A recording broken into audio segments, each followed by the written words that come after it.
এই যে গতকালকে আমি দেখলাম, আশ্চর্য হয়ে গেলাম, চট্টগ্রামের ঘটনা।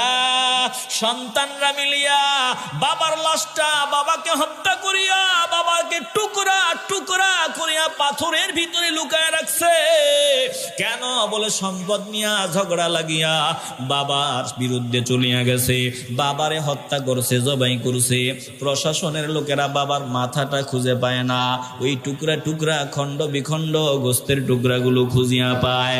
এ মুসলমান ইমানদার, এমন সন্তানের বাবা হইয়া লাভ কি? সারা জীবন যে সন্তানের পিছনে জীবন কোরবানি দিলা, আর এই সন্তান এখন বিবি নিয়া বিদেশে সময় কাটায়, শহরে সময় কাটায়, আর তোমার জায়গা কোথায়? বলে কেউ নাই, বৃদ্ধাশ্রমে এখন পড়ে আছে, বৃদ্ধাশ্রমে। সম্পদ সব সন্তানের নামে লিখিয়া দিছে, এখন বাপ মার জায়গা বৃদ্ধাশ্রমে।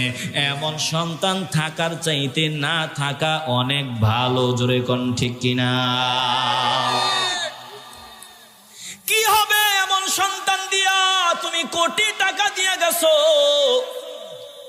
তোমার রেখে যাওয়া সম্পদ দিয়া তোমার সন্তান ইয়াবা সেবন করে, মাদক সেবন করে। একটা বারের জন্য